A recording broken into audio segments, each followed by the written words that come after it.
Welcome back to Junction 119. This is Kellan. This is Casen. And dude, I am going through it today. I'm not even gonna lie to you. It's what I wanted to Long wanted day at to work. longish week in general, but like what's weird is not a whole lot really has been going on. It's just like getting prep for stuff going on this weekend, which if you're familiar with what I do, weekends Mm-hmm. typically are the busiest, but it's like it's also Mm-hmm. got like that week before Thanksgiving vibes. So it's like everyone's kind of everyone's kind of just anticipating the end of work for a little bit, at least for a week or so, and not end of work, but we're going to hit that period of time of the year where it's like that between that and the holidays. So, but I'm here. I apologize to the listeners that this is a day later. It's another Friday show by the time you're going to get this, and Casen and I are actually starting this later in the day than we normally would. So, we're here though. We got things to talk about. We're going to talk about we have to talk about the end of Loki. That's probably what we'll spend the bulk of our time talking about at the back end of the show.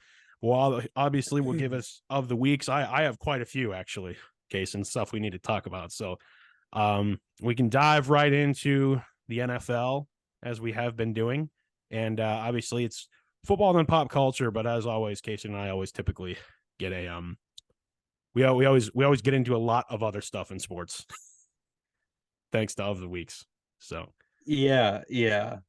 I think going right into the NFL, there's no better place to start than with the bickering Bills. I knew you were And gonna. and I was like, is Casey gonna bring up the Bills first or the Browns first? I was. I mm, I, I the Browns, the Cleveland Browns, I've never heard of that franchise. I don't know what that franchise is. That's right. You're a Um, Seahawks fan this year. That's right. I will say we'll start there just because I swear there's been no heavier critics of this team than what really fans of them. But on our show, we both have been, and yeah, rough stuff.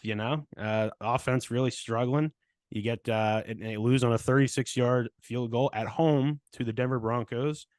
24-22 was your final in that game on Monday night earlier this week. And it led to the firing of Ken Dorsey, their offensive coordinator, the following day. yeah, yeah. Thoughts, Casen?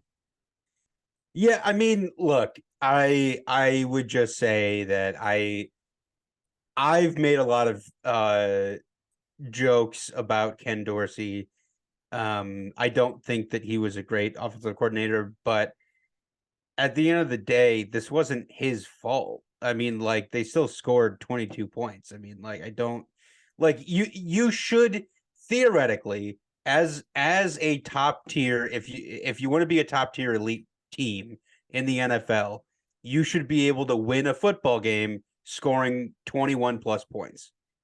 And if you can't do that, then the problem relies on the defense. Yeah, I mean, I honestly think the core of the Buffalo's issues have been why they're not world beaters. Uh, it has been defense. It's been defense before anything else, but now they've hit a I mean, situation where the offense isn't as good anymore. Ever since Dable there are left. issues. I mean, there are issues. Like Josh is not as accurate. He's very turnover prone, and that does land on Dorsey's feet. But the defense has taken a step back, which granted, I was expected once we found out Leslie Frazier was, I guess, taking leave. I don't know if he quit or if he was just like I don't know for sure what happened with that, but with Sean McDermott being now stretched to be the defensive coordinator in addition to the head coach, just based off of the timing of the situation, we knew this was going to happen. Along with the fact of just as what happens is when you pay your quarterback, like you're going to You be thin in some positions, the window and starts to the and window starts to close typically just because you don't have as many of those. You don't have the money for yeah, all those other positions that you need to build a championship team. yeah. Um, I will say that the Bills sit at 5-5. They're 4-2 in the AFC East.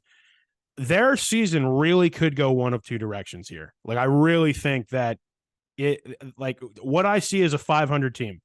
That's what they are. That's what they are. About halfway through the regular season, and I don't necessarily see. I don't see what like by all intents and purposes, it's like, oh, are the Bills a contender? Well, they're 5-5, in week whatever it is. Sorry, it's off the top here. By week 10. I mean, Well, no. I mean, but here's I'll the answer thing, my own though. question. No, they're not right now. Here's the thing, though. They also have an unbelievably brutal schedule remaining. Yeah. I mean, they play the Jets, but then they have to go to Philly, then they have to go to Kansas City, then they have to play the Cowboys, then they have to play the Chargers, but then they do get the Patriots, and then they have to go to Miami for the return trip against the Dolphins. And you went So 5-5 against the teams that were gimmies. I mean, that's so congratulations.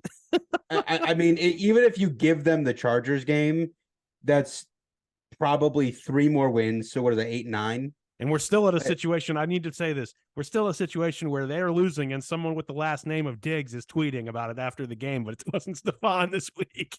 It was his brother. Yeah. Just can't escape it, man. The bickering Bills of 2023. That's what they are. I mean, it is what it is. I mean, the Bills are going to be the Bills, but Bills gonna Bills, man. But so we'll see we'll see what happens. I mean, I made the comment to someone that maybe they'll be like some of the years, some of Tomlin's teams where they play really, really well against the better teams and bad against the bad ones. I mean, look, maybe they'll do that. I don't know. Here's the thing. I'm intrigued to see what happens. The interim offensive coordinator is their quarterback coach, Joe Brady, which, if you remember, Joe Brady was the I guess co-offensive coordinator for the LSU team that won the national championship with Joe Burrow. And he was I think it was Matt Rule's staff his first year in Carolina. And then he got basically scapegoated and ran out of town when they didn't have literally anybody on the roster that could throw a football more than 5 yards. So we'll see. I mean, I mean, maybe he has an opportunity to do something because he was supposed to be the next young, offensive hotshot, and that hasn't really worked out. But we'll see. We'll see if he can find something with Josh. We must talk about the AFC North, Casen, because at the end of the day, and at the end of every day, I root for this team over my shoulder behind me. You root for a team that that insists on being, the Browns. And I will say that the Browns beat the Ravens this past weekend in a game that, let's be real, on paper was an upset, and Steelers won again, setting up a situation where, like, there's a couple of teams that play each other this weekend, Casen, that sit in the driver's seat of the AFC North if they win. And the playoffs. And basically, from what I've seen, the playoff predictor math, whoever wins has a greater than 75% chance to make the playoff, and whoever loses has a less than 50% chance to make the playoff. What I'm saying, listeners and Casen, is that this is like the biggest meeting of the Steelers and Browns in like years. Years and years, arguably. Like, this is the biggest regular season meeting between us in a long time. Like, do you realize that? It has legitimate playoff implications. It has real. I mean, for both of us. I mean, I think technically there was that. I think we played. It was like the year that we beat the Steelers in the playoffs. We played the last week of the season, and that was just kind of. I don't think the Steelers played anybody. I think. It's easily the biggest game since that game, and of course, I think Rudolph probably. I think Mason Rudolph started that game, if I remember. But, you know what? You're right. That was a sit. That was a sit everybody game. We needed that game to make the playoffs, and we barely won. But you guys were already in. So, but this is one where there are implications for both teams. Yeah, and everybody's going to be playing hard. So. That playoff game was a bigger game than this game, but that's why I said regular season earlier. Because when you that's what I meant though, was that that week 16, the week 17 game, you guys I don't think had any. You guys were locked into your seed at that point in time. Well, and we got to address the elephant in the room, the news that came out yesterday, and I think the news would have broken. No, the news broke yesterday morning. So had we recorded on Wednesday, we still would have been able to talk about it.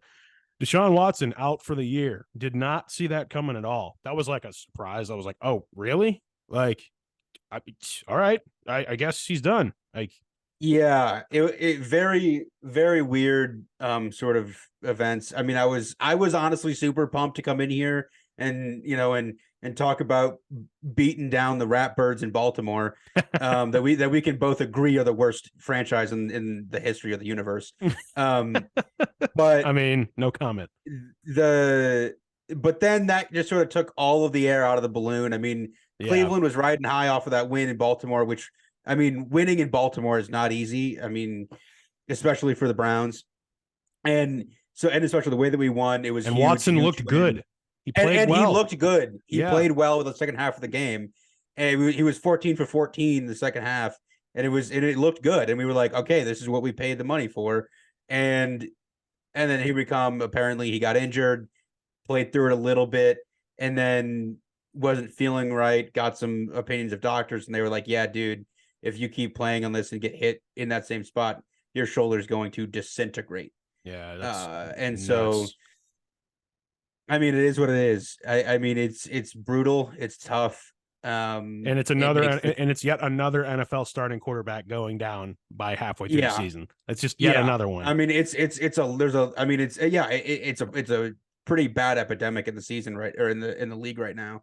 And this is the third starter that the Browns have lost on offense Yeah, it is. for the Yeah. season. So I mean, we've lost Nick Chubb, we've lost Mm-hmm. Conklin, and now Deshaun, and so we are very thin offensively. And so we're going to be basically starting DTR again uh on Sunday, and I expect Steelers Browns to be an ugly, low scoring, terrible offense, cold, potentially terrible weather. yeah, Like all the things that encompass the AFC North is what this game is going to absolutely be. I think yeah, brutal. I yeah. think it's going to be chippy. I think like it's going to be a brutal game. And to be honest, I don't love the Steelers' chances in this game. Absolutely didn't before the Deshaun Watson news. Still, I'm not really all that confident because it is in Cleveland.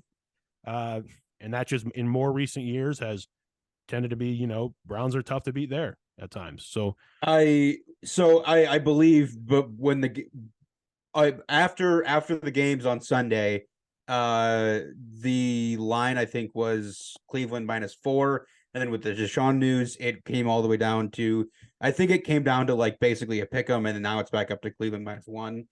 Um, so it's mhm. essentially a toss up at that point. Um, I will say, yeah, we'll I, see. I mean, I heard someone say something this week that I thought was amazing. Should we just name? Should we just name? Should the NFL just name the NFL coach of the year award after Mike Tomlin? Like when it's all said and done, because and I thought that was actually like hilarious, but like I understood what was being said is that like this current Steelers team is the worst 6-3 team I've ever seen. Um, I how we're sitting here in this situation with the way we are and all the flaws we have is just, I mean, that's Steeler football, but I'm just over here like at the end of the day, I mean, we're 6-3 and we've won some really tough games, but my goodness, how does this team do this every year under this man? This is why they don't get rid of Tomlin, y'all. I mean, yeah, yeah. I mean, especially in a year where look at Belichick, look at the Patriots now. You know, Mm-hmm. the Steelers have yet to take that kind of a nosedive under Mike Tomlin, and I don't know if they will. To be completely honest with you, you could drop. I've made this joke too. You could drop an atomic bomb on this roster, and they'll somehow still find a way to dress like 60 guys who will somehow win 9 games. I don't. I I mean, have no idea. Yeah. look, Kellan. Here's the thing. I think without a doubt, I would bet $1 million that the coach of the year is coming out of the AFC North. Oh, dude. Yeah, that's I actually a great mean, prediction. I mean, if the Ravens continue to roll, I mean, Harbaugh's going to be a favorite. Tomlin, I mean, a lot of people are saying Stefanski. Mm-hmm. I mean, if the Browns can make the playoffs with DTR at quarterback and after losing 3 offensive starters We and have Pro no Bowlers, backfield. Yeah. I mean, I mean, counting Deshaun as a Pro Bowler, like that is 3 Pro Bowlers you are missing offensively, and Stefanski, so absolutely. I mean, AFC North is a buzzsaw. It is brutal. It is just absolutely difficult. And I will agree with you and Dylan. So it just makes me so mad that there are divisions like the NFC South that exist. Well, what's interesting is I had this conversation at one point with someone about how the AFC North and NFC North, I mean, like those divisions we're talking about the teams that go back to like the history of the founding of the sport. You know what I mean? And you like it to be this way, but you and friend of the show, Dylan Canyon, made the mention that, and I think he's even said since that, like this might be the best year for the AFC North, top to bottom, we've ever seen, and I'm really starting to believe that. Like, can you remember a year like this? I mean, there is no doormat team here. Like, I am legitimately worried every time I play any team in this division. But this year is like nuts. I've never looked up and seen all four of us in the playoffs. Like at this point in the season, it's just crazy. It's so frustrating that as soon as the Browns are actually really good, the entire division is just is a playoff contender. And is welcome to life as a Pittsburgh Pirates fan. Yeah, that's fair. With the NL Central, man. Anytime we've been good, that division just becomes terribly good. But yeah, so it's gonna be a fun match. It's gonna be a fun game this weekend. I'm not really looking forward to it, but I am looking forward to seeing what unfolds. I do want to talk about the other team in the AFC North that I haven't mentioned.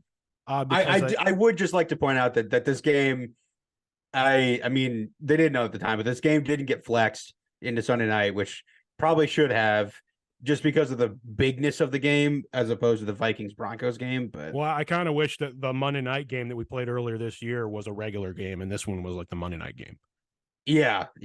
Like in hindsight, which apparently that's the rule of if the first game in a divisional matchup was a primetime game, the second game can't be flexed into a primetime game as well. Well, so you can only have one matchup in primetime, which makes sense, but that does make sense. But you can't tell the future when you're, flexing games earlier in the year, right?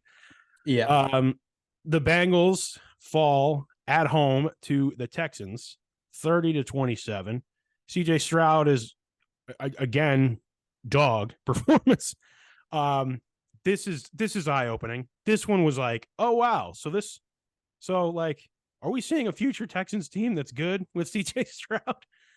I mean, and also Bengals, man.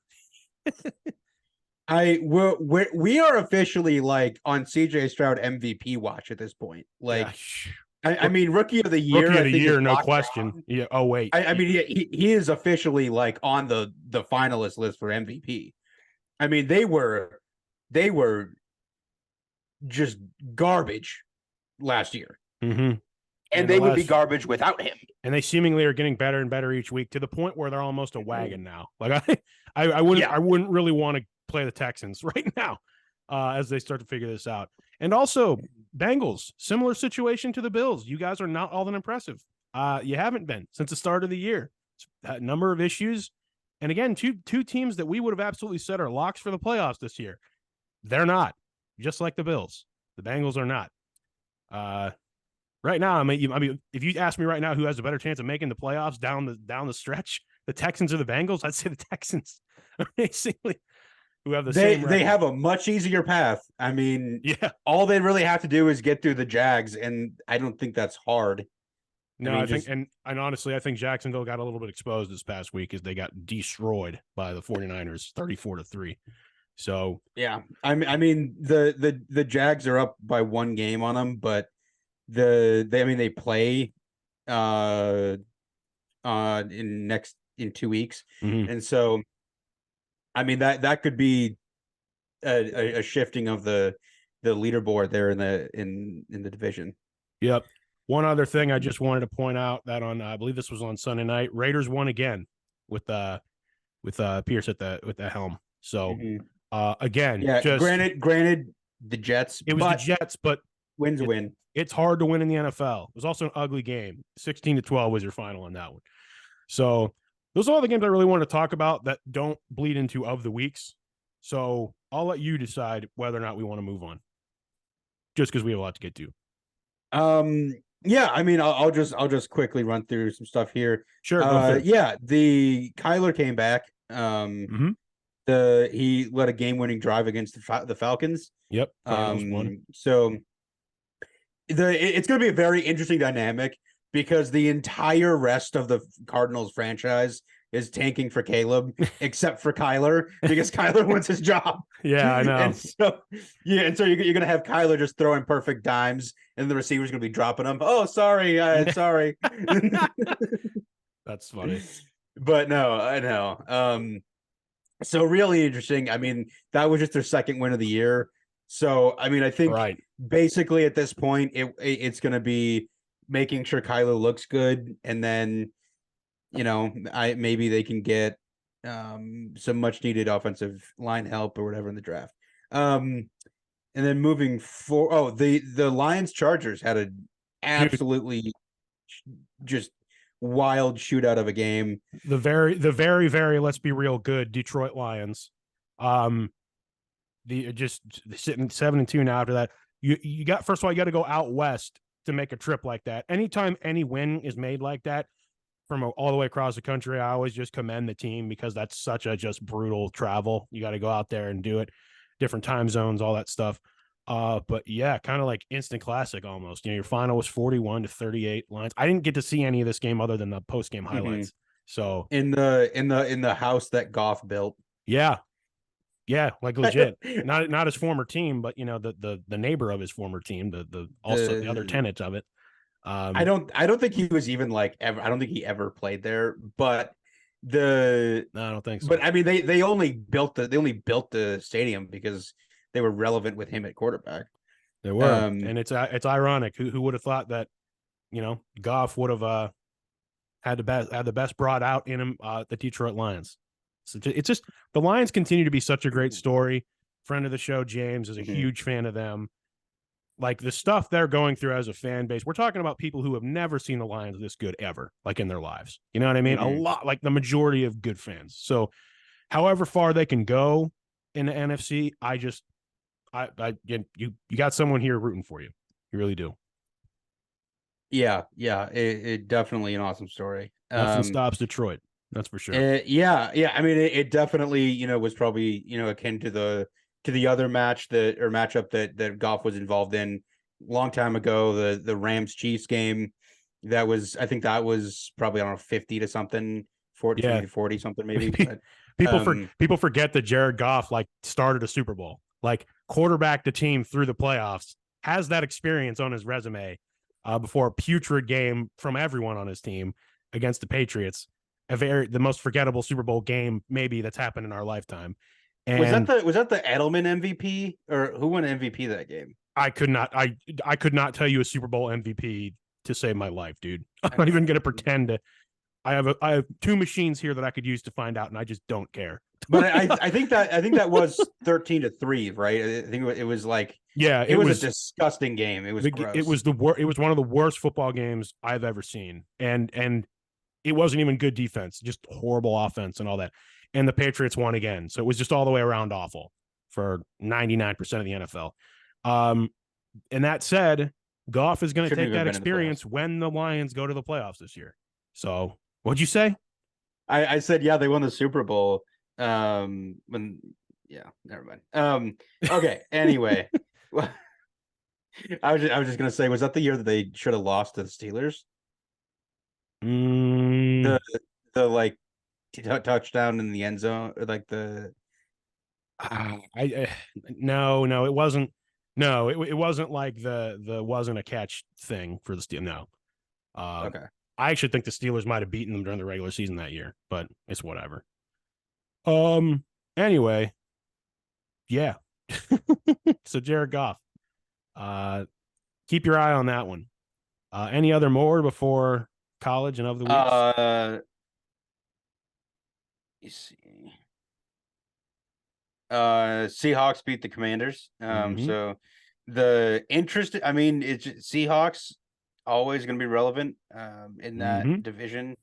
So I mean, I'm just really confused as to how we've gotten to this point where the Rams are basically irrelevant.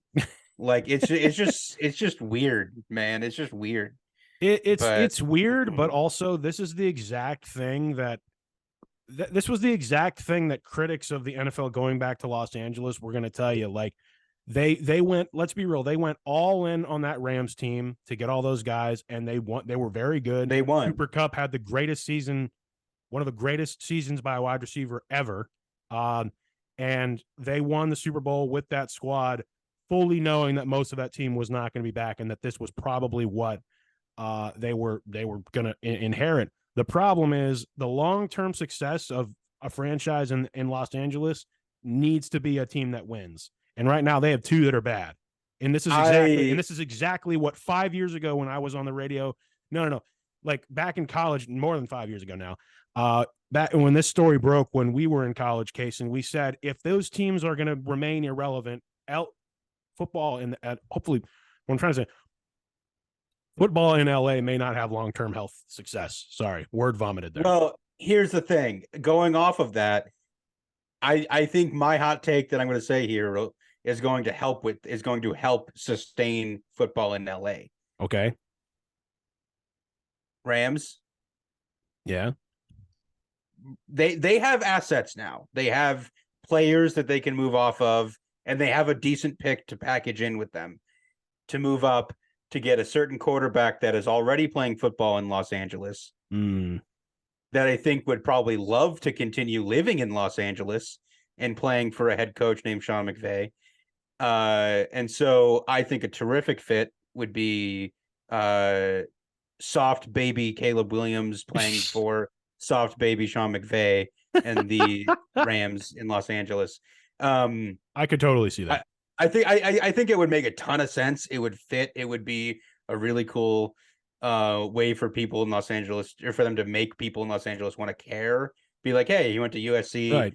Played at USC. Didn't and it's win not like the Rams there, don't have win fans here. You don't win a Super Bowl and not gather fans in the market you're in. But like then you'll have 2-star quarterbacks in LA between Herbert and Caleb. So I mean, I'm with you, man. I think that's a good, barring you can do it without, destroying your other positions on the roster. I mean, I don't know.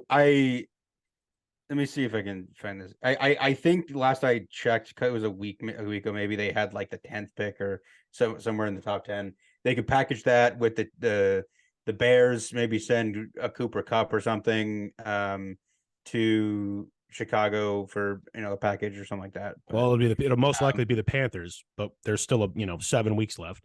The Bears have the Panthers pick. Oh, that's right. So that's right. So the Bears have it no matter what. So the Bears have like 2 top 4 picks. That's right. They would be really dumb to use both of them. I mean if I'm the Bears, do whatever you can to get Marvin into Chicago and then get assets for the other one. But anyway, so that's that. I think that would be a really fun outcome if that happens. So gotcha. Keep an eye on that. Keep an eye on that. It's time for college football. Yeah, because I really want to get to of the weeks as well. So number of games this past week. It's interesting because I guess the thing that I opened just because I have to, because of the market I'm in, Casen, probably the most entertaining North Carolina Duke football game in years. You ask a lot of folks where a lot of people were just as excited about this as they would the basketball meetups between these two rivals. But North Carolina, Duke takes North Carolina to double overtime. Or to just one overtime. It about looked like a really defensive basketball score. Yeah, 47-45 is your final. Well, win in overtime. If you didn't see it, Duke lost they didn't get the 2-point conversion, and North Carolina stopped them and won by the 2. So, honest to goodness, incredible. I'm trying to see. It only says 1 overtime, but I think multiple possessions. Anyway, that was a game I wanted to talk about first.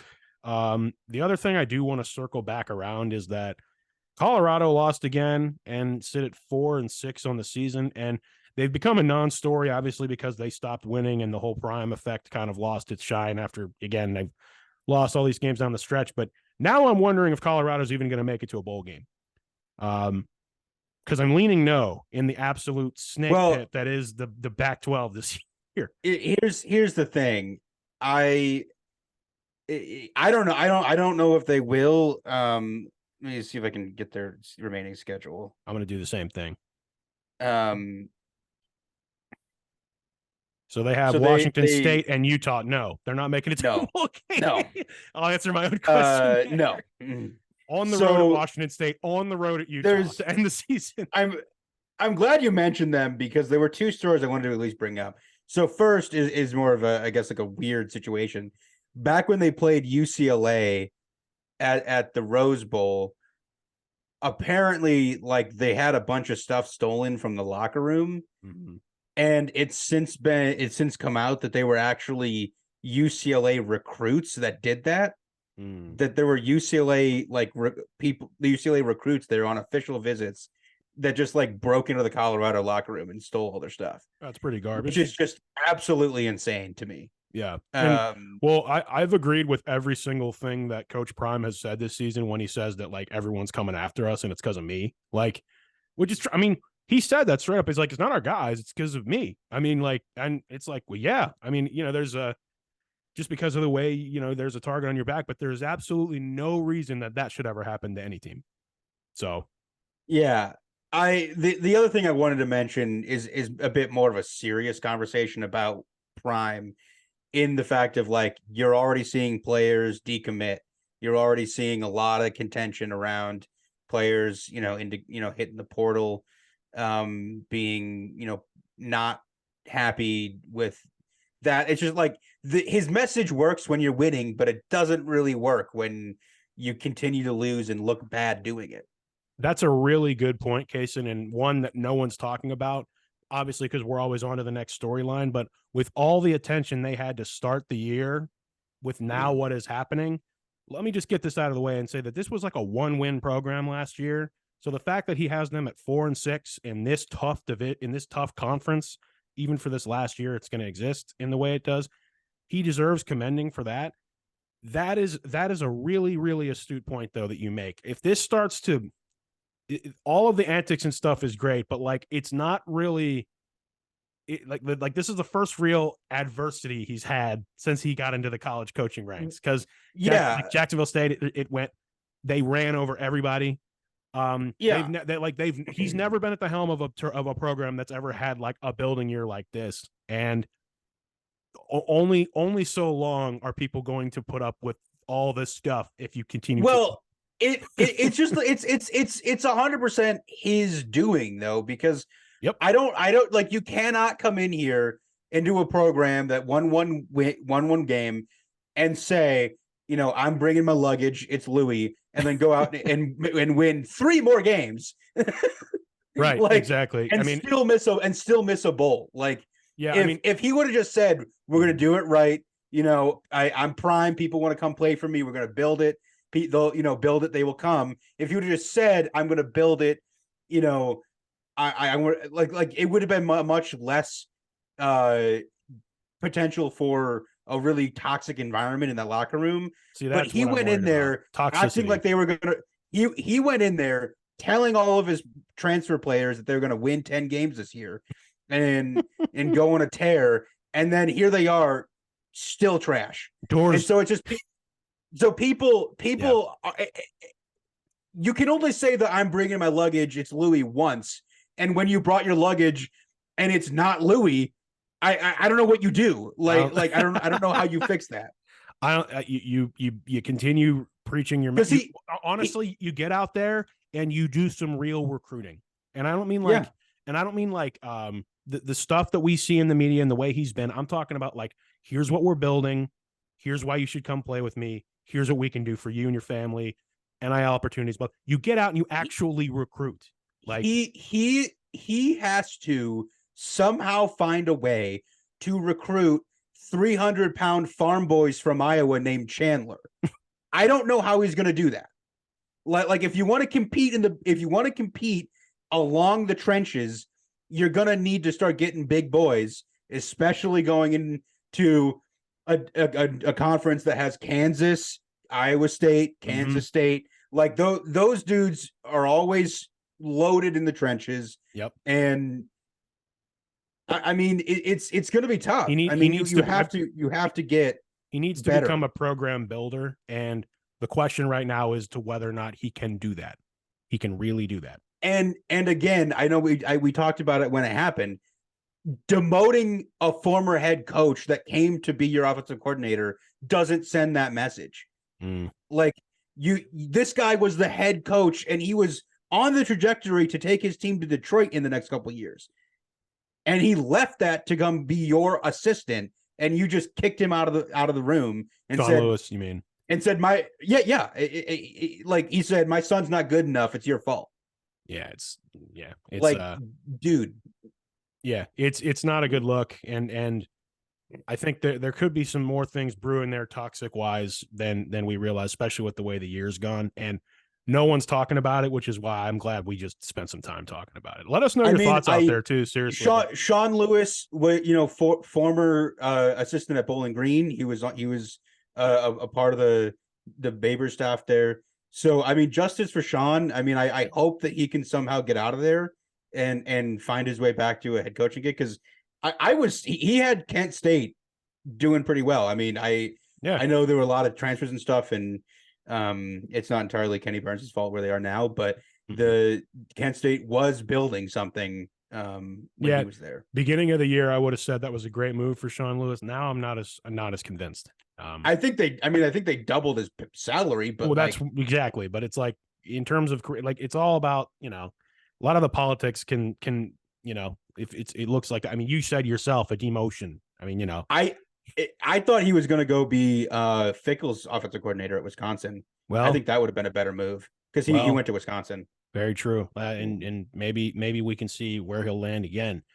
Do want to bring this up just because it was probably the marquee game in the Big Ten. Michigan bested Penn State. Obviously, Harbaugh was not in the building. Rest in peace, Harbaugh. Yeah, the very, very, very strange whenever something like that happens, and it's like without Jim Harbaugh, and it's like they act like something like that has happened, right? Like a tragedy or something. But anyway, his second suspension of the year.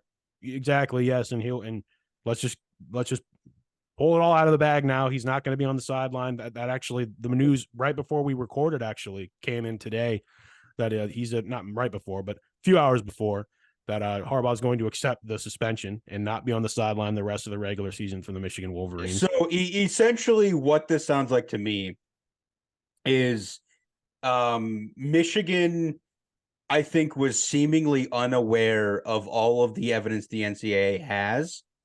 And the NCAA was on site, I think, this week, and they met with President Ono and athletic director Ward Manuel. And I think that it became abundantly clear that there's a lot more coming down the pike, and they might as well just accept whatever the Big Ten's giving them, because it's all going to get vacated anyway. Vacated? Wow. I mean, it. I don't know. We don't know yet. I don't know, but there's a lot of rumors, and if the rumors involving a certain staff member who is not there anymore are true, there are people that are probably going to prison. Yeah. I mean, I don't know if you've heard about it, but it is a very difficult. I have heard of some things, and that's more something we can revisit really off air as well. Yes. So it's something to put a pin in, and if the rumblings are true, what's interesting is things are not good.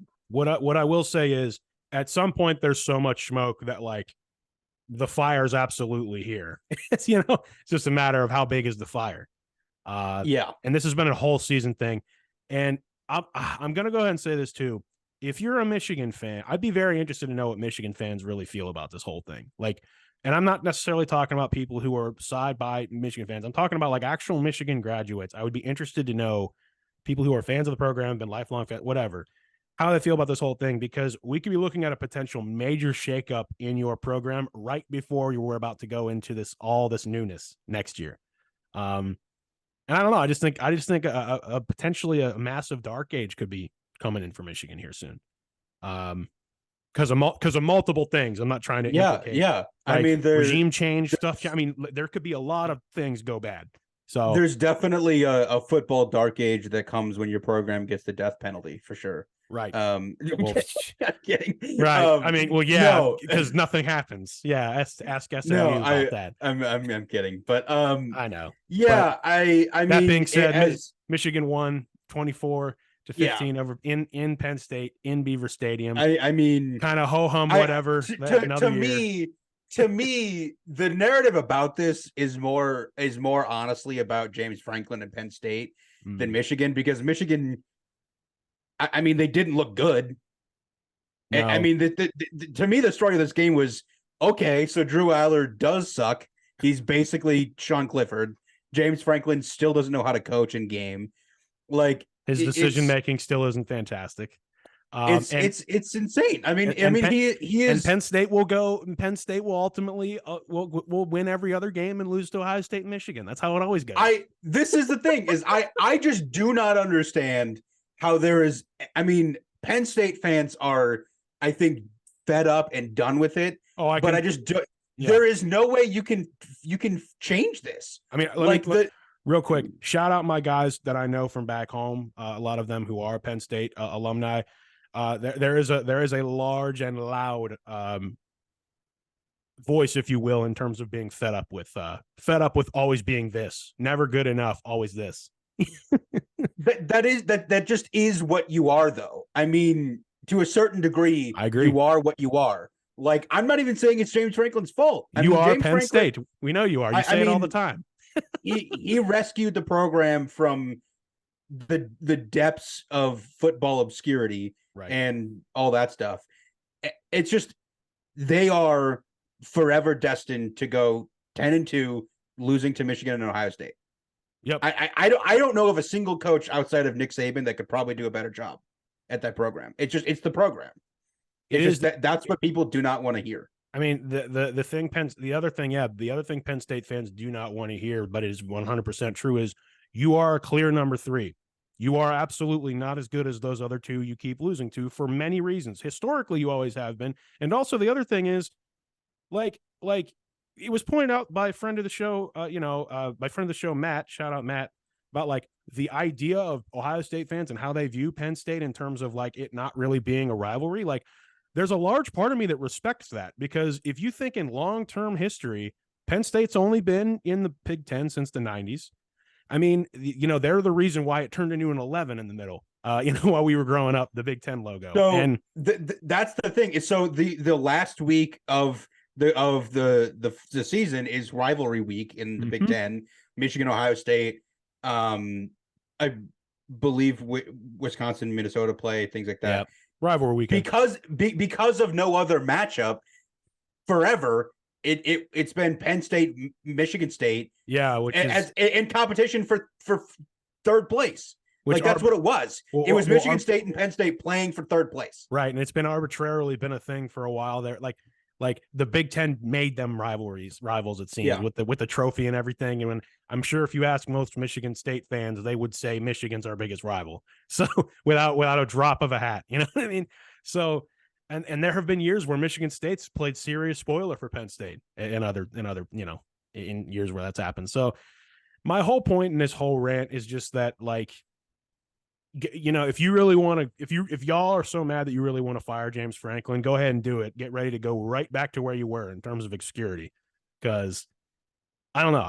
I think if you're them, you hang on to Franklin, quite frankly, keep rolling with him and try to find the formula, try to find the winning formula of, getting guys who want to come to Penn State first, instead of they can't succeed at Ohio State, so they go to Penn State. Drew Aller. Here's the thing. Penn State is the perfect team for the 12-team playoff. Yeah. They're going to be playing to make the 12-team playoff. I agree. And if they get in, just need the ball to come your way in a couple games. I mean, it is what it is with the 4 teams, and because you have to win your conference, and if you just can't do that, but you're right.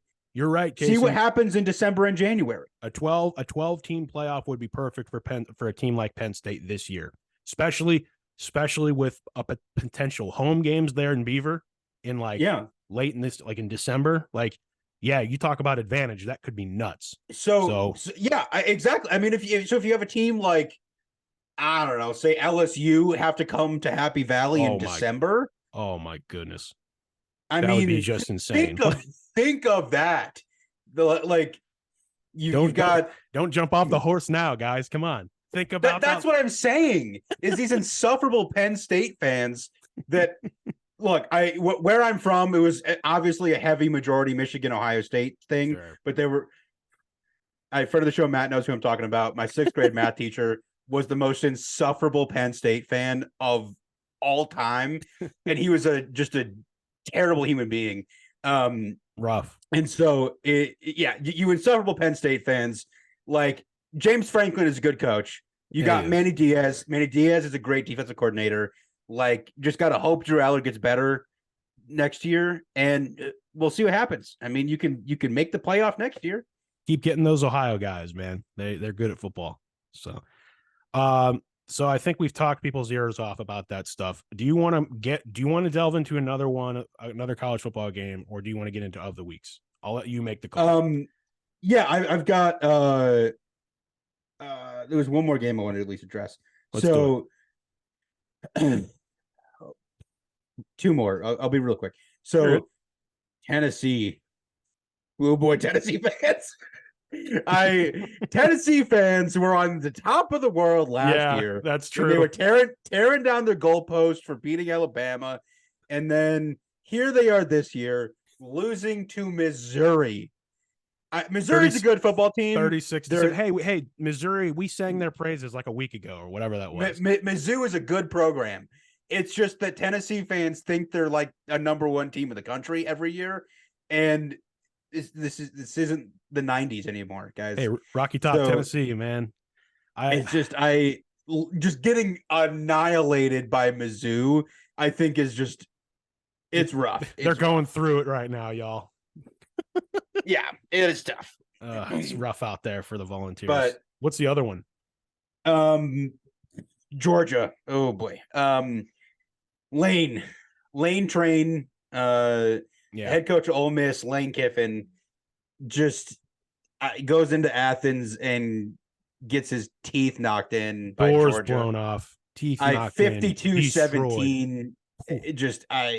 You don't go into Athens like expecting to win, but you really want to look okay losing. And I was watching that game late, and I could not believe like Georgia was just absolutely pouring it on, like almost like they're tired of the criticism because of of the Missouri game, you know?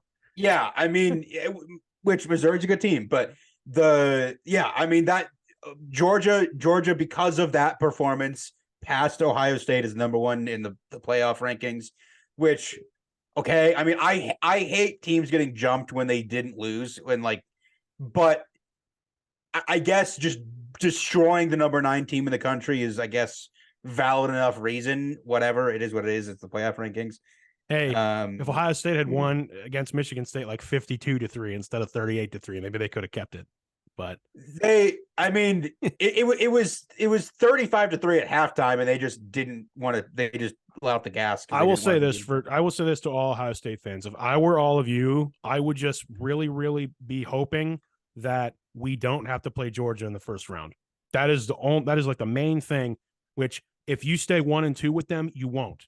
So yeah, that's the one thing I'll say, because you can make the serious argument that if it wasn't for a missed field goal last year, Ohio State would have won the national championship, especially with what happened between TCU and Georgia. So be happy that you're there in that spot going neck and neck with them, because you probably won't see Georgia, unless there's a late season loss. So was that it? Did we? I swore. Okay. So we have to talk about Jimbo Fisher. Well, okay, let's save that for of the weeks, and we can actually open the weeks with that. All right, let's go into that then. Yeah, payout of the week, Jimbo Fisher. I'm saying, literally, I've joked about this before. If you're trying to climb the coaching ranks, especially like in football, all you need to do is to get to the point where you're at least at one program like this with a really large payout, and then if it doesn't pan out, you get $75 million to not be the coach anymore. Well, I don't think anyone is ever going to get $75 million ever again. Because that was when they announced that extension a couple years ago, everyone knew it was going to go this way. Because even last year, when they were terrible, people were talking about him getting bought out for $90 million. Yeah, that's so wow. It's just awful. I mean, they hired Jimbo, which Jimbo was at Florida State. He won a national championship there with Jameis. Yep. And I mean, he's a good coach. It's just for whatever reason it didn't work out at Texas A&M, which again I think is another thing back to James Franklin's situation where it's the program. Mm-hmm. I mean, Texas A&M has been irrelevant in the SEC with anybody at quarterback that is not named Johnny Manziel. Like, I mean, that was the only time they were even remotely relevant in the SEC, and they haven't won anything. I mean, it's right, and it's again the whole landscape in football is going to change with the 12-team playoff because you just need to be in contention. You need to be one of the 12. Good. You need to be one of the 12. You just need to make the tournament. So, I mean, obviously Jimbo looks different if he could win 10 games and be in position for that 12-team playoff. But I think they knew they didn't want him because here's the thing. There's a lot of conversation going around there that he got fired after beating Mississippi State by 41 points. Yep, 51-10. I mean, that was like so. All right. There's a lot of talk and conversation that the board decided to fire him no matter what happened on Saturday, and because they did not want him to accidentally beat LSU. That was essentially what happened. Was they wanted it done before the LSU game because they didn't want him to accidentally win and be unfireable. Yeah, he rolls the tape. He rolls through the rest of the schedule, especially considering that the SEC is doing their like FCS week, where they all play like a FCS opponent, as if it was almost like a tune-up game before their rivalry weekend. Yeah. So like they all do it. Like Alabama, I swear, started it. Now everyone does some version of that. Yeah. In the SEC. Yeah, I mean, it is just insane to me, the economics of this industry sometimes, just the amount of money that's shelled out for that exact thing. And also the fact that money is just there for this exact reason. You know what I mean? Well, yeah, I mean, here's the thing. I mean, if I was, a donor or somebody that had to give them $75 million to tell this guy to leave, I would want the AD's job. Like the guy that's there isn't the guy that hired Jimbo, but he's the guy that gave Jimbo $100 million. Like that guy should not have a job. I mean, from a certain standpoint, everyone that's responsible for funding this university should be calling for this guy's job because he is so irresponsible with the university funding. Because if you contrast this with the fact that Arizona announced that they're missing $200 million. Like, I don't know. This is a story that is not getting talked about. No, I didn't know The University of Arizona literally had to come out and say, we screwed up our accounting and we're just missing $250 million. And so we're going to have to like cut X, Y, and Z and do all this stuff to like make up for the fact that we just don't have money. Accounting error of the week. Literally. Like another one. I do not know how you just you can misplace that money, but they did. And they're like going to be out of money by Christmas. Wow. So it's a wild situation. Yeah, we got to talk about that like down the road or stick a pin in that because that is something. I did not know about this, and that is something. Let's do this. Give me an of the week, Casen. Yeah, I mean, I have a few. Yeah, just give me one. I was going to have a dog of the week, and it was going to be a certain quarterback. But I I guess I'll say disappointment of the week for me, and that was the Premier Lacrosse League, the PLL. Interesting. Announced they are moving to like host cities with their teams now, and Ohio was not one of them. So Ohio and Columbus were both finalists. The Ohio Machine was an original team with the Major League Lacrosse league several years ago.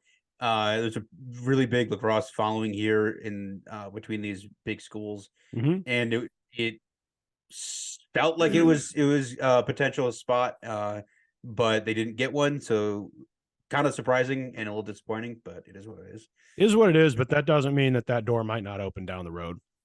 No, yeah, I think Columbus is definitely probably on the top of the list for expansion whenever that comes. But shout out the Crew as well. I see their hat. The Crew underway. The Crew are in the playoffs. They play Orlando next weekend.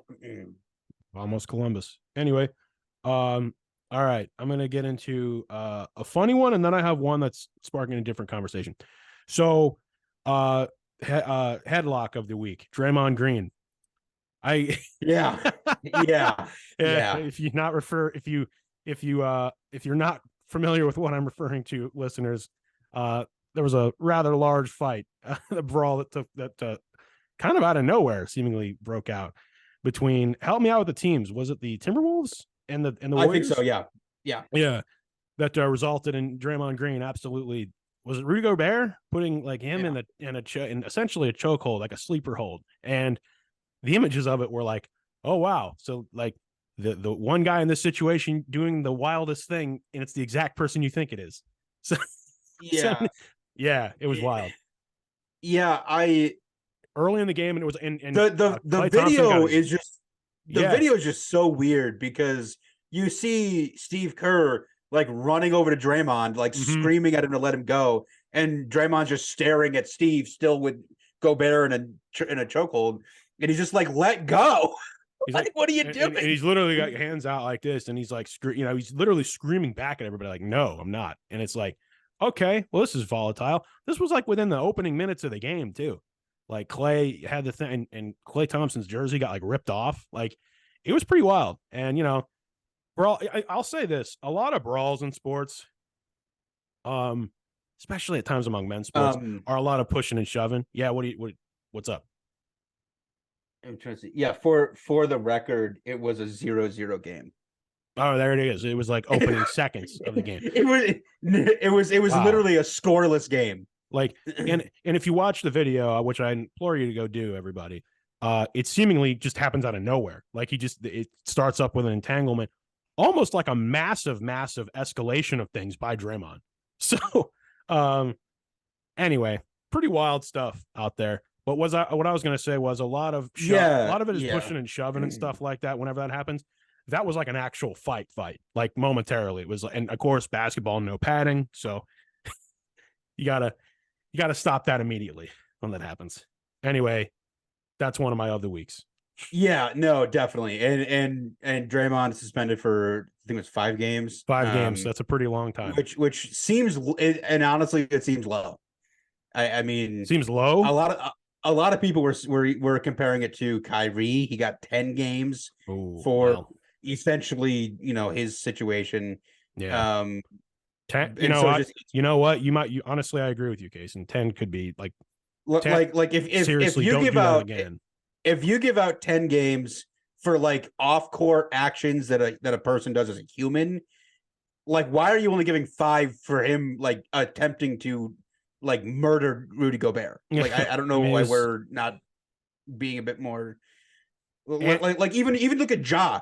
Ja got like half a season combined. Yeah, and we talked about all that stuff. But also, there needs to be something said about repeat offenders of this behavior.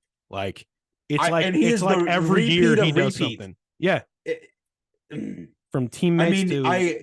I believe that. I mean, there's serious. Like if it was not the Warriors, I think he would be on the commissioner exempt list and out of the league. If it was anybody that was not on the Warriors, he would not be in this league. That's a really heavy statement because like enough people don't make enough noise about his behavior. So That if he didn't have 4 rings and Steph protecting him image wise, star power, yeah, I mean he would not be in the league anymore. That's a very astute thing to say, my friend. And I'm honestly leaning more towards agreeing with you than not. So keep your eyes on that situation. Another year, another, situation like this with that involves Draymond Green. I do have another of the week, and it's part of another conversation, kind of debating bringing it up or not, but I just wanted to ask you if you'd seen this story. Kind of like a foot and mouth type situation of the week. You heard anything about this Charissa Thompson story? Charissa Thompson, yeah. Charissa Thompson. Yeah. And what I'm referring to is I'm not disparaging anyone here or anything like this, but like there's been a little bit of noise and controversy about, I guess she revealed on like Pardon My Take or podcasts like that she's Pardon My Take, yeah. Gotcha. She's a sideline reporter for the NFL for Fox Sports. So I just want to put that out there. And she essentially said that there were times, and I really don't think she meant anything disrespectful by it. I want to go ahead and just say that. If anything, she was trying to make herself kind of look bad or like joking around, but she essentially revealed that there have been, I guess, more than one occasion in her career where she's completely made up sideline reports. Which that is not what's up. Yeah. So that it got so the story got kind of retweeted by a Twitter account called Awful Announcing. And the headline basically said that she was making stuff up. And you saw a lot of other sideline reporters basically like chiming back at Charissa being like, what are you doing? Yeah. What she actually said was there were times where coaches just didn't talk to her running back for halftime. Right. And they didn't give her anything to even say. And so she would just say, yeah, they said they need to protect the ball better, get better on defense. Like she would literally just repeat fundamental stuff that every coach says anyway. Right. So it's not like she was making up information and lying. Exactly. She was just repeating what the coach would probably say anyway. Right. If they turned the ball over 4 times, she'd say, "Oh yeah, we need to protect the ball and do have better security." Like I would that's say what in terms of journalistic integrity, it's still not a good look to say that.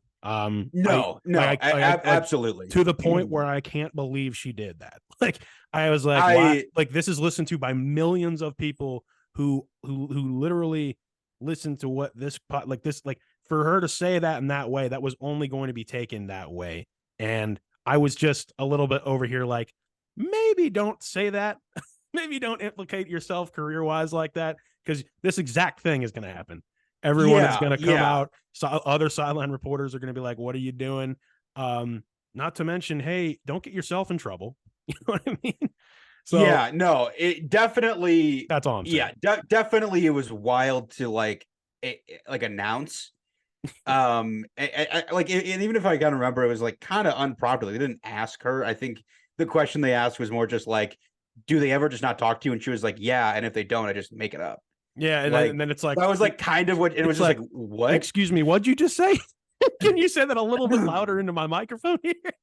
So she didn't say, she's not saying anything that she's like going to be either, just disrespectful about it. No, it's just that, it's just that opens the door for you to be questioned when, maybe there's nothing else to even question. Exactly. But it's just like you say that and it opens the door.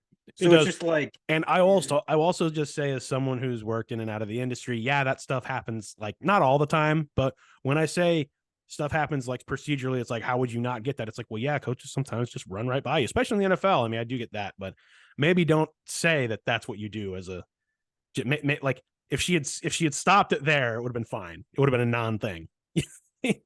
Sometimes they run by me and that's it. So I don't know. Anyway, that's as much as I wanted to say on the topic. I just wanted to bring it up just because I thought it was a interesting topic of conversation. And it's like, definitely weird. Definitely weird. Be careful out there. Anyway, my upset of the week, gotta say, bringing it back around. Ultimately, my upset of the week was the Texans over the Bengals. I just thought that performance was awesome. That was definitely the biggest result in my personal circle this weekend, and had a string here of some NFL results really taking that of the week from me that have just been interesting. So shout out CJ Stroud, just circling back to that game is all. Yeah, no, absolutely. And I would probably have to say that would be on my list as well. Mm-hmm. I think there was a result in here that we didn't talk about. Go ahead. My upset of the week would probably have to go to I'll give it to UCF. I was gonna say, yeah. UCF beat which we didn't even talk about it, but UCF beat Oklahoma State, who was ranked 15, 45-3. In a situation, by the way, where UCF was a 4-win team coming into that game, and it's like Oklahoma State just didn't show up. there was a big trend of the new teams in the Big 12 really struggling. I mean, most of them had only won games against each other. So Cincinnati, UCF, BYU, and Houston really struggled against the actual Big 12 teams, which is to be expected. I mean, there's a talent gap there. And so I think this was probably a pretty big letdown game for Oklahoma State. They just beat Oklahoma in Bedlam, and it was the huge emotion of that. I don't think they probably were fully prepared to walk into Orlando and actually compete and get buzzsawed by the Knights. They probably thought that it would be a bit easier. I mean, but then again, I mean, UCF, they only lost by 2 to Oklahoma in Norman. So, I mean, they've had a lot of close games. They lost by 1 to Baylor. So UCF is up there. I mean, they only had a couple really close losses to good programs. And so this could actually just be UCF getting things rolling in the Big 12 and looking forward to next year. So showing that they were definitely capable of a result like this. Yeah. We'll see if their coach is still there next year, but we'll see. There's one more shout out I want to give. I'll give an honorable mention for upset of the week. Texas Tech beat Kansas 16-13. Kansas was ranked 16, ranked right above Oklahoma State. So there again, another Big 12 result. Really 2 traditional Big 12 teams, but eye-opening nonetheless. As the season starts to wind down here and we get into late November. So I do have one more of the week, Casen, but it has to do with our next segment. If we're done with other weeks, so I'll hold off. I'll let you go if you have more of the weeks. Yeah, I believe I am done. Are you sure? Are you absolutely positive? I think I think I said it, but yeah, I'll go ahead and give my dog of the week to CJ Stroud again, for just to go on that. But yeah, that's all I had. Solid of the weeks. As always, let us know your of the weeks out there. Some of you do every week, which is cool. I will go ahead and just say, spoiler alert for the rest of the show. Casen and I are going to talk about the finale of Loki season 2, both of which I think we agree was phenomenal. So spoiler alert if you have not caught up or want to pause, whatever. We timestamp things, so we're going to talk about this because, dude, my absolute dog of the week is Loki. I'm just gonna. Yeah. Just absolutely have to hand it to the man.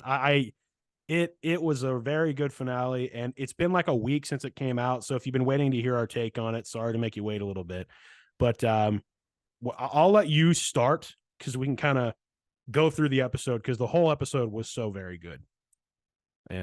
We did get our time montage. I guess I'll just we'll start there. We'll start with the very thing we thought could be done last week when we were talking like, so couldn't you just redo this like a million times if you just are the time stone now? And yes, you can. That's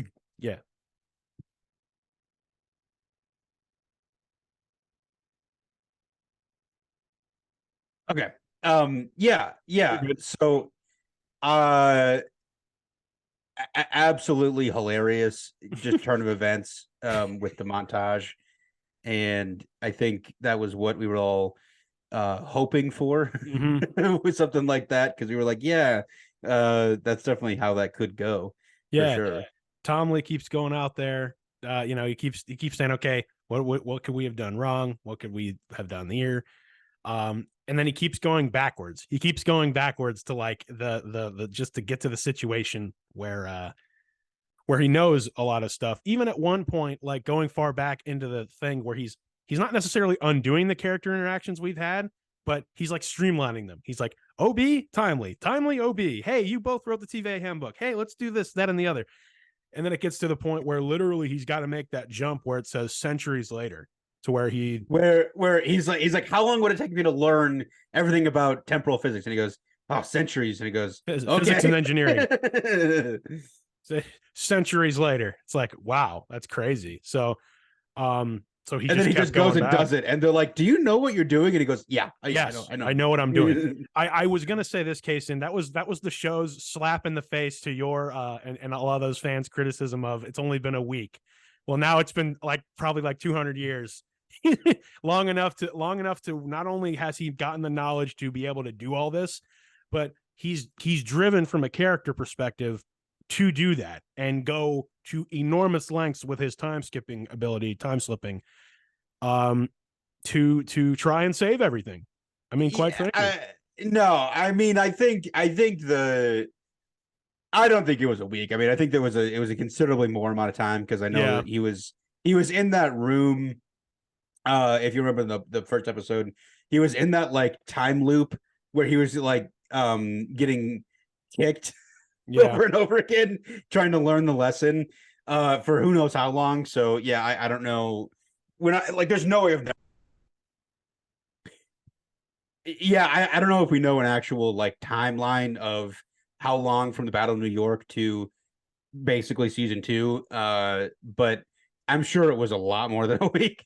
Oh yeah. I mean, It's just weird because they didn't really ever actually give a time frame. But no, they didn't. And it's interesting because that's kind of how I took that, but I also took that as like an unfathomable amount of time to try and learn everything that they're learning, and yeah, just this idea of, in theory, if we can just get this out there, it was up to and including the little moments that he was having with Timely going out there. It's like, okay, this is going to happen. This is going to happen. Also, one thing I cannot emphasize this enough: do not put the multiplier down for any reason. It will roll off the gangway. Okay, I cannot emphasize it enough. Which means that's happened. That's happened. And then yeah. he fixes he's like, yep, the helmet's a little off. Yep, just need to make sure that Yeah, that's up there. I love how he's like, yeah, he's like tape the mask so that it's Yep, airlock. airtight, so it's airlocked. And just every I little liked how thing that's happened. he kept saying stuff that we just know he learned Yeah, after all that amount of time. So they didn't show us all of the attempts, but we knew there were so many that he yeah, learned like from everything he thousands was of saying. attempts for doing Yeah, this, thousands, maybe a million attempts to try and do this thing. and And then mhm. he eventually realizes that the last who knows how many centuries was a waste, because he had to go back even further, because Mhm. that's even the thing that's so funny, is that he spent centuries to learn physics for no reason, because Well, that no, no, didn't no, even no. matter. The physics thing happened after that because he kept trying to go out and give Timely more time, and then he went further back, and that's when he talked to OB and he realized it, and then that's when the century skip happens. No, So that's what I'm saying. No, yeah, he the century skip happens so that he can get Timely across the thing, exactly. because That's he what I needs to mean. be. And but what I'm saying We're is, saying the same thing. after that, he realized that he had to go back in time further to the end of time Oh well, to yeah, to to prevent. that situation. Gotcha. So yeah, he learned physics to do all that just for the thing to explode anyway. Yeah, and that, and to be honest with you, one of the best scenes in Marvel that I've ever seen was when Loki goes back to that moment before Sylvie kills who he remains, trying to convince her, trying many times, fighting her, trying to talk to her, and then he finally says, "How come you never do anything? Like, how come you never like stop her or something?" And then like he who remains, essentially one of the Kang variants, essentially says, "This isn't the first time we've had this conversation, is it? Like, showing that like, yeah, I know what you're doing. You've been looping this whole time. Like, you know, I'm still in control, dude, and all that stuff. And that's when we realized that Loki has the ability to pause things. That was such a good scene between two really good actors, and kind of explaining the philosophy. And that's when Loki realizes, he tells him, like, you know, the loom is just a fail safe. That's all it is. It's meant to be, it's meant to root out timelines and stuff like that. And I think it was in that moment that Loki realized, unless we create or get something better than the loom, you know. And I'm going a direction with that, but I'd like to hear your thoughts on that scene and that conversation. Yeah, no, I mean that scene when it was absolutely incredible, probably one of the best scenes in the show. Easily. I mean, the conversation where He Who Remains goes, you know, what makes you think this is the first time we've had this conversation? That's what he says. And we see that he can pause, like he just pauses Sylvie, and we can see that he could have done something the whole time. Yeah. And that basically he knew that in order to win, he had to die. Like that was like 4D chess on his part, of like saying, I'm gonna let myself get killed because that's how I end up winning. And then but mid conversation, it takes a turn, and then and he starts, like, you know, talking down to Loki, and then Loki goes, but here's the thing, what makes you think this is the first time we've had this conversation? And then he pauses time, and it's like, oh yeah, there's that mind-blowing moment of who's really in control here. I was like, and you see the moment in He Who Remains' face where he goes, it would, like, great job to Majors for like doing, because you can see the conveying emotion of, he's just like, okay, I see your game. I see your game. I see, like, almost like that was like a profound respect moment from He Who Remains, of like, yeah, oh, okay, like, I've kind of found my equal here. Like, and even then he's sitting there and trying to explain to him, the only way to do this is for you to kill her, and you and I keep running the thing, and essentially saying, be my new Renslayer to Loki. And I was just sitting here thinking to myself, that's not going to happen. There's no way that Loki's going to find some other means of fixing this situation. The other alternative he said was, he basically said, somebody has to sit here and hold things together. Basically, he basically told him and he just said, well, like, he basically just said, it's not going to be you. And so, like, you know, you can be my number two. And that comes into play, where that's essentially the only alternative. It is. And it's oh, man, it's profound in that scene of just what it realizes. But I also think it's like, because then it follows up what Loki basically goes on the other time skips to kind of, you know, essentially say goodbye to his friends. And I'll tell you the scene that made me feel like the most weight in terms of just feeling bad for him as a character was when he went back to when he first got to the TVA and he's talking to Mobius, and that scene plays out to where he's literally just talking to him as a friend, and that little conversation they have like summed up their whole friendship. And you can literally see the effect that Mobius has had on Loki, and the friendship, and just like him saying, essentially saying, honestly, kind of a cliche of like, the biggest sacrifices have to be made for the greater good. That's basically what he told him, like, in a roundabout way. And he's like, thank you, Mobius. And, you know, he shakes his hand, and then everything just goes out, kind of showing like it has to be done, kind of thing. But that was like his official goodbye to Mobius. And then he has essentially, before that, I think, no, after that, he has a goodbye with Sylvie as well, basically saying, well, I think it was before, because he went to Sylvie to basically like ask her permission to kill her. Yeah, basically. And then he was like, I'm not going to do that. Like, and he was like, I can't do it either. So I have to find a different way. Yeah. And then that's when he realized there was only one way. And what was that way, Casen? That was essentially turning into his destiny and the glorious fulfilling purpose of his glorious purpose, which is to essentially be the new He Who Remains, and sit at the end of time, holding all of time together. That was one of the greatest Marvel scenes I've ever seen. Certainly, that was incredible, because one, I didn't see that coming, but also just the music, the detail of what's happening, the gravity and weight of the situation, the heroicness of what he's doing. Like, he's like, fine, it'll be me. And he walks right out there, horns come up, it's how he looks. And the first of all, I loved him busting the loom. I thought that was great. I'm like, he's gonna go out here and bust this thing open. But then I was like, what's he gonna do now? And he essentially turns he essentially turns all of the timelines. He takes all of them and he turns them into the Norse tree, which is cool. But because someone actually pointed out to me, Casen, that they pointed out that the loom is a situation where it will always get bigger and you cannot literally account for an infinite number of things. But when you make it like a tree, trees are always, it can grow up. It can grow out. It can always grow out. It can always account for new roots and new branches. And so I'm like, oh, so he literally used his magic to turn it into like the North tree and literally holding everything together. So, yeah, it was a beautiful scene, and I just felt all the weight of it. And yeah, talk about glorious purpose. Someone pointed out, so just like that, Loki basically saves everyone in the MCU, putting up a number of like, in terms of people saved, no one will save more than Loki has by making that sacrifice at the end. Well, what a goat. Here's the thing. Absolute it's dog also of the it's week. it's also very literal of that scene is just Tom Hiddleston grabbing all the different MCU projects and holding the entire franchise together. And so there's Tom Hiddleston sitting at the end of MCU time holding the entire universe together. Yeah. Essentially, and sitting there. And I it's fascinating because Hiddleston has basically said in the last couple of days that he sees this arc, with the character he's gone on, but he didn't really say he was done. I think he would definitely come back for the right thing. I mean, I think if there's another story to tell, he would definitely do it. But my thing is, what else is he gonna do?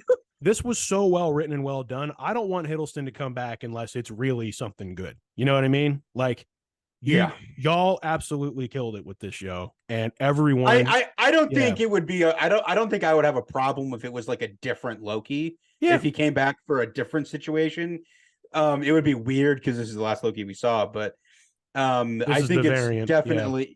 But that's also the thing of he spent his whole life like knowing he was, he had this glorious purpose, and he never understood that until this path that he went down of like being more humanized and more I guess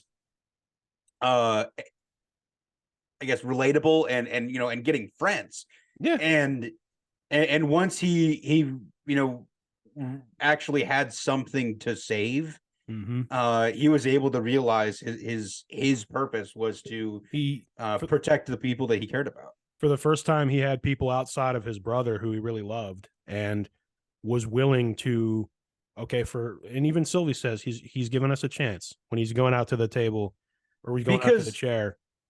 Yeah, well, because even if you think about all of the stuff that he was doing as a villain in the Thor movies and in the Avengers, he did that because he was scared for himself. Yeah, he was. Like he only did the stuff in the Avengers because because Thanos was gonna kill him if he didn't. Yeah, Thanos was the bigger threat there. And so it was all about self-preservation in times when he was in danger. And so now we have a situation where there are other people he cares about. And so he's preserving others as well. Now, in terms of when we could see this variant of Loki again, because I think we could. Now, there's been a lot of talk that they're pivoting away from this, specifically it being Kang, but I don't. They're that's another thing to talk about. But they also, and I have not seen the Marvels yet. I doubt you have either. I have not either. No. Yeah, okay, so we'll get to that in due time whenever we both can see it. But the idea of multiverse stuff I don't think is going away. And my thoughts are, okay, what if there's a situation where like Thor with his like daughter figure now, or like, to get out of this situation or, track down more variants, we got to go to the end of time, and maybe Thor's the only one who can do it. And it blows his mind. It's Loki there. And maybe Loki's old. Maybe it's been like millennia now. Like, they Well, aged him. Like, I'm just theorizing now. You know what I mean? I don't know because like the He Who Remains didn't age, and That's so true. I feel like I mean I feel like there wouldn't really be an aging thing because it's like because he was at the end of You're time, outside of not time. affected. Yeah. Yeah. So technically, age. Yeah, you wouldn't age. So, um, you leave the bounds of reality, I guess, in that regard. So The interesting thing that people noted, or that the other people sort of pointed out, were that the time stone is green, yeah, and that's Loki's magic. and so we don't know if it because it's definitely something to consider as being maybe you know a little Easter egg there. Yeah, I will just sum it up by saying that whole sequence, like you said, probably probably the greatest like 5 minutes they've ever had on Disney Plus shows. It was just the for when you when you realized what he was doing, and like you realize that this whole show, because they stated that I think they had this whole thing kind of mapped out from the beginning They did. because they said that it was like a two halves of a book, and you could really to really see the arc of the whole series for that variant, especially knowing where he came from, just absolutely an incredible story. That yeah, I mean it is probably one of the best things that Marvel has ever done. This was the first Marvel show that I felt really stuck its landing. Yeah. Absolutely, 1000%. Because even the grounded ones came to decent. A lot of them came to decent endings, but it's just one big mashup at the end. It's just one big fight sequence. And here's the thing: what is different about this that none of the other ones did? This actually resolved the story. Yeah, I did. This actually like buttoned everything up, and it didn't try to set something up. Which, again, I don't know who made up the story that, oh, I saw the end of Loki and they're totally screwed with Kang moving forward. I don't know who lied about that, yeah, that or was made it up. But that's not even true. Like they could just true. they could never mention Kang again, and it would not be a problem. No, it would not be a problem. Like, they set up a conflict in this show that needed a solution that got a very profound one within the show itself without any major threads. I guess the only real thread we need to talk about the epilogue. Like, there is a good TVA. The Kangs don't know about it, and they mention loosely that they're tracking down other variants. We do see Renslayer about to, and then you see something purple, come up, implying that it's the monster from the first season that he had as the guard dog. A lot of people have also said, what if it's a Kang variant coming to get her? I could see that too. So there you see her in the like end of time place. Yep. And she's like next to some pyramids. There's a pharaoh variant of Kang. That's true. It's pretty I think powerful. We saw him in Quantumania. So that could be a possibility of it's that person. That's the only real thread, though. It's a thread that just like, oh, okay, yeah, it was Eliath. It was, yeah, just say, yeah, it was Eliath and it ate her. End of story. End of story. Right. Renslayer's gone. Like, so it's just they did it in a great way where they left loose threads to pull on if they wanted to, but it wasn't that big of a deal that if they just wanted to move on, they could. Dude, I remember texting just that very last frame of Loki is one of my favorite in the entire MCU. Just they go through, they show the tree, they show him on the inside. He looks there's a solemnness to it. There's a bit of a sadness to that, that this is what it led to, that this is what it took. But he smiles at the end, and it's like glorious purpose. And then the music swells, and then it goes out. And I was like, that was perfect. And literally, that's when I texted you glorious purpose with like, salute to you, King. Like that on his throne, man. That was unbelievably good. Yeah, I mean, he knew he was destined for a throne, and he got it. It's just the lesson he had to learn was that it had to serve a purpose, and that glorious purpose was people that are other than himself. Other than himself, man. I almost could get that on a poster, like that last frame. Like that, I mean, that is. I mean, if you're a diehard Loki fan, you need something like that. You I need they like they should definitely release like a final show poster of like just that headshot. that headshot, or like him a full body shot of him on the throne. I've seen one of him with his whole look on, but like him on the throne surrounded by the branches would be amazing. That would be like so now going forward, we know that no matter what happens, Loki's there holding, basically holding the line, so holding this together.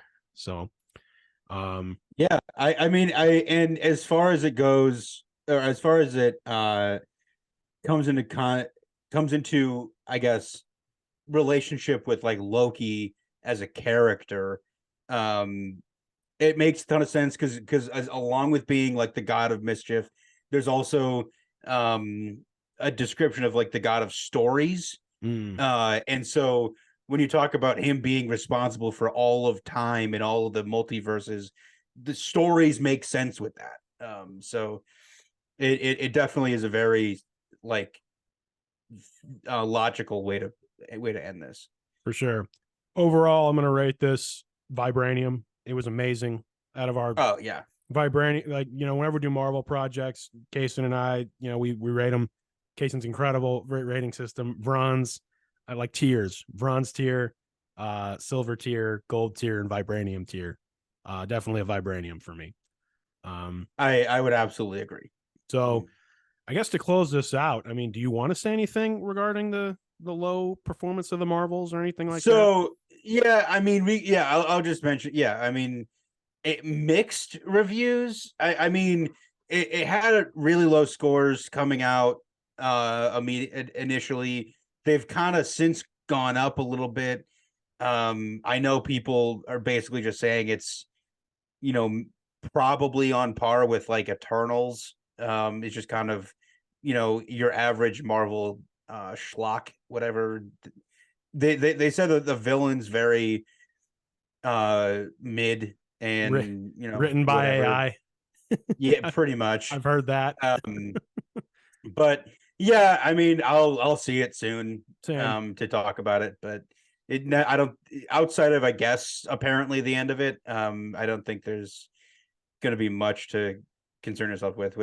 But yeah, I mean, the good thing is that is that a lot of people are saying good things about Iman's performance. So I think that she probably carried the attitude, because it sounded like a lot of people thought Brie kind of phoned it in a little bit. Right, and there's been rumors done. that she might be done with Marvel Yeah. in general. And to be honest, I wouldn't really blame her at this point. Yeah. Unfortunately, people just have not taken to her character or her performance quite like they banked. And quite frankly, she already served her amazing purpose in Endgame. Like she already like had her great moment in that. So I would understand that entirely. But it is a good sign that the young upstart that definitely wants to do more projects for Marvel is like the best part of the movie. That's a good sign in terms of things to come.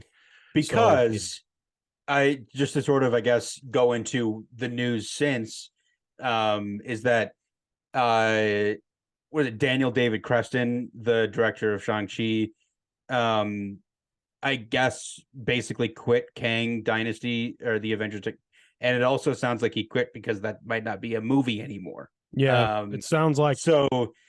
It's not going to be called Kang Dynasty. I don't think we're doing that anymore. Yeah, so which I would be honestly more in favor of at this point, where if we can just get another Avengers movie to just get more time with these characters that we haven't grown to love as much as we did with Thor and Iron Man and Captain America, that'd be a great.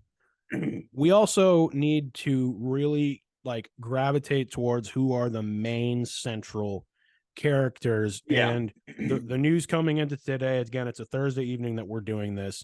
Pedro Pascal might have been cast. It sounds like has been confirmed to have been cast. I mean that everyone says confirms cast as Reed Richards, but the thing is, like, Marvel hasn't said it yet. So until Disney does, it's kind of like, who knows? It's reported by Deadline. I mean, you think it's legit, but until Marvel actually announces it or whatever, that remains to be seen. Until you hear it directly from the mouse, right? I mean, I don't know. I mean, I don't think he's going to be done anytime soon. So maybe Ryan Reynolds. would be, you know, a focal Deadpool, point yeah, of this phase. Because I mean, I think he likes doing it. So I mean, if it's just popping in for Avengers here and there, I don't think he would be opposed. But yeah, I mean, if we're gonna get Pedro Pascal, and the rumors are Vanessa Kirby as Sue Storm as well. We'll see if that's legitimate or not. But I think that's a good first family to lean on, and sort of carry you into the next big blockbuster movies. yep. So here's hoping. I think overall everything that's going on right now are all good signs, and I think Feige and company know what they need to do, and we know they're more than capable of Yeah. doing it. So Yeah. I think that they absolutely know. They just kind of they flew too close to the sun, and like we've talked about, just kind of stopped focusing on quality as much as they should have, and they know how to fix it. They know how to get back on track. for sure. And if Loki season 2 is any indicator of that, I think we're going to be just fine. And So I mean, I think that they know, because I think that basically the thing is, the people in charge of Loki just need to be touching every project that they do from now on. I mean, Um, primarily you just as far as you need a clear vision and focus, and I just think that yeah, you need to know the story you've intended to tell and follow through on it. So yeah, that's it. That's what we got for this week. Definitely always having a great time. I hope I wasn't sluggish at all for anybody. But I really I love doing this show with you, my friend, and I know a lot of people who a good amount of people that listen to us really appreciate it as well. So yeah, absolutely. Thank you to everybody that listens and watches, and we appreciate it more than we can explain in words. more than we can say. So yes, I echo his statement. Thank you so much. So yeah, until next time. This is Kellan, This is Casen. and we will see you as always at the next stop.